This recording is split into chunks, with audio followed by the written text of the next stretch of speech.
So, today I'm going to be looking at Paladin's Quest, also known as Lennis in Japan. This game has, unfortunately, fallen under fire for, well, being this game. It is so overly flamboyant and downright bizarre that many RP gamers choose not to pursue it. So I'm going to look at what the developers did right, and also what they did wrong that made this game what it is.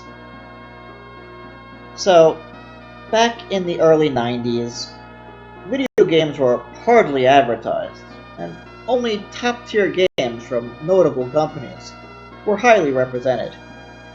So the rest of the pack needed to be more creative. Keep in mind, this was a time before the internet, so it was hard to get information about what was available.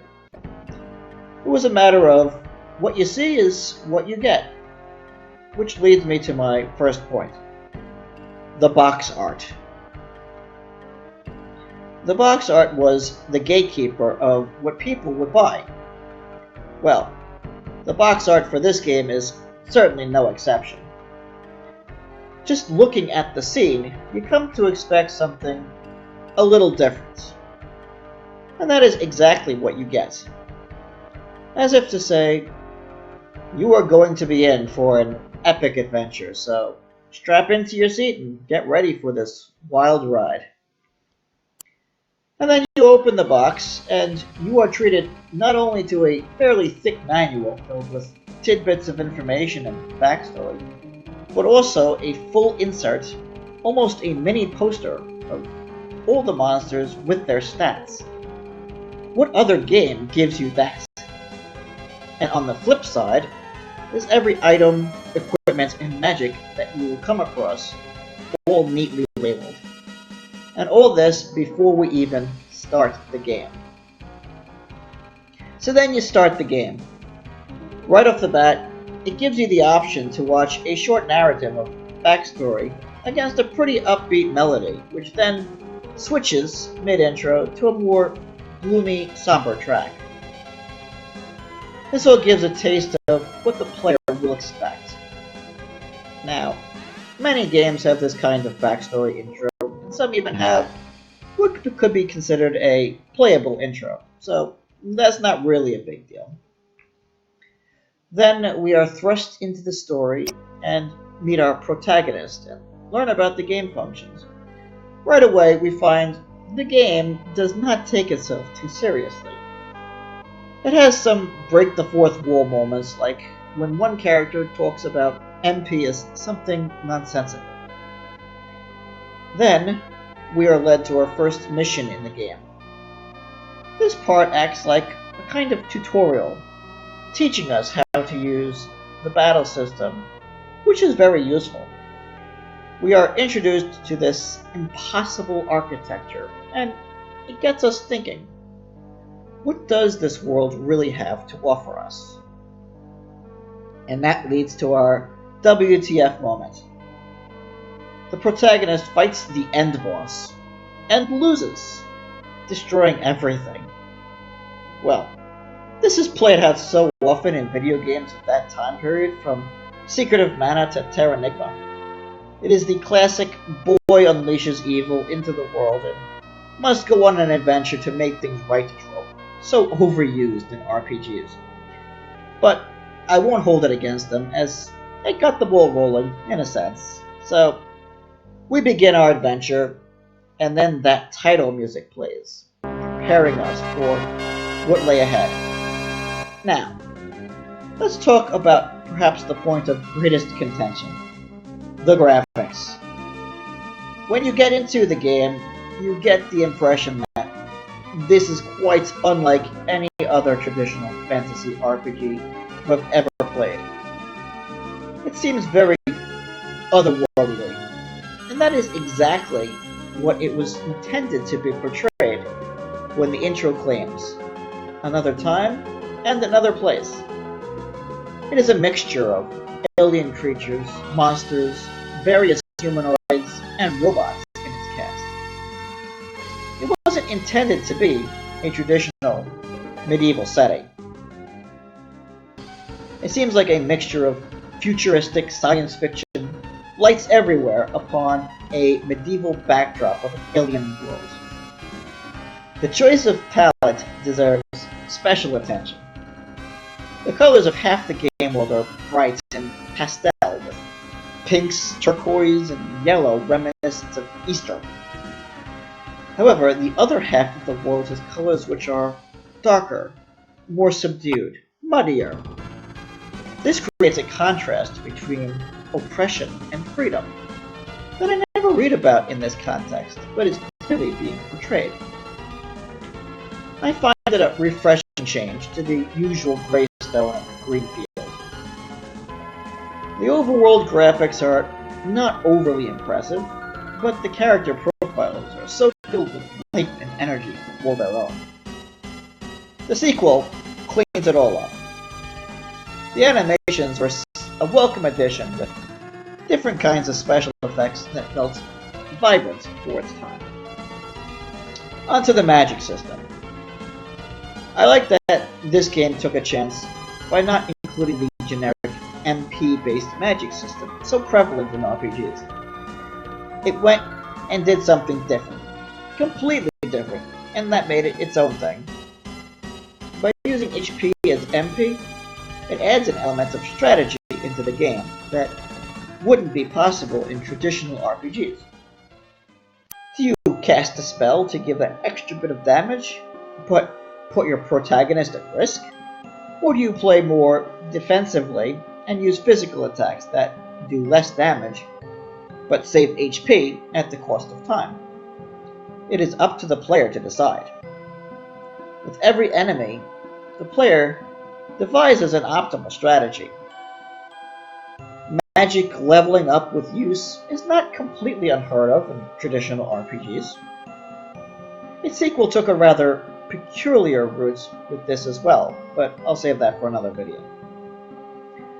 The magic comboing system provided a fresh gameplay mechanic as well, as now the player needs to micromanage magic usage to be cost effective.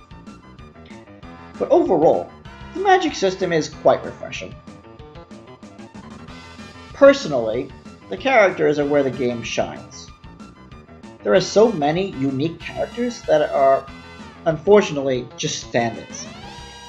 But the mercenary system of letting characters into and out of the party as the player sees fit contrasts well with games that force a specific party for the player to use. In this way, the player decides how he or she wants to play. Would you prefer physical tank characters or characters with strong magic? There are a few one-out plot device characters that are just there to flesh out the story, but otherwise it is at the player's discretion who to include. And the mercenary characters are quirky. While most you need to pay to employ, as mercenary characters tend to be like, others have specific requirements, special requirements. For instance, one character who will always join you free of charge, but difficult to get to leave. Another will only join you if you buy thousands of G of equipment for her, and so on. And while none of the characters really have any personality to speak of, their appearances are so intriguing that it hardly matters. Now, I really love this game's soundtrack. I think this game's composer, Kohei Tanaka, went out of his way to create a soundtrack that really fit in with the theme of the game. Many people believe that the music is really tinny, but I think for an alien world filled with strange and unknown technology, the music fits the mood. The game's subtitle is Memory of an Ancient Machine. And what better way to imagine what an ancient machine remembers than with tinny music? Kohei Tanaka is a musical genius who has created soundtracks for Dragon Ball, Gundam, Pokemon, One Piece, and Sakura Wars, to name a few. And while I can't compare him to the likes of the master, Nobuo Uematsu, I think his work merits a great deal of credit. The music really hypes the mood, creates an air of mystery, deep foreboding, and even a bit of melancholy. The game's battle system is a very standard, turn-based variety, with a bit of originality added. Instead of a generic fight command, the character uses a specific part of the body, left and right hand, foot, head, or even body, to attack the enemy. Depending on the equipment the player has, this can create a very specific effect. Only equipped items can be used, including the belts for healing. Each belt has 9 slots for 9 uses, and must be replenished at a tau when it is used up. Different belts can have different levels of healing, from single player healing to group healing, and one belt to counter status ailments, or even belts for attacking. But only one belt can be equipped per character for battle. A character may switch out belts between battles, but there are no generic potion items that a player can buy. This creates another level of strategy where the player must economize belt usage to avoid running out of healing ability.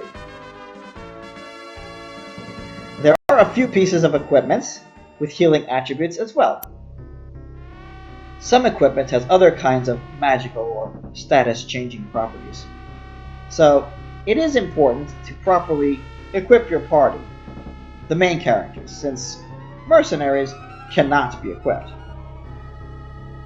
At no point did I really feel a need to grind for levels. Admittedly, the game is encounter-heavy at times, but exploration is a key to progression in this game, and that keeps levels well in check for where they need to be. The game gives a lot of hand-holding in the beginning, so it never feels unmanageable. And then it takes off the training wheels and lets the player learn to run it. It's not a perfect game. The story is rather lackluster. The characters very bland and two-dimensional. The game lacks any real replay value. Certainly, it's not for everyone, but for those looking for a very different kind of RPG experience, this is a worthwhile diversion. Where the game fails most is in the translation. Even the title is a bit misleading. Again, this was early 90s, in a time when translation was just coming into its own, and translators were trying to find any way possible to cram all that Japanese into workable English. Some things will be lost in translation, of course. I had played the English version in my childhood, and the Japanese version later on, and found the Japanese version much more playable. But as a kid, I didn't really care about the small writing errors. I just enjoyed the game. And there you have it. My impression of the spectacular mess that is Paladin's Quest. It's like the Bizarro of Final Fantasy. It's a game that isn't afraid to come out of the closet and be openly overt to its sexuality. I hope you enjoyed this commentary.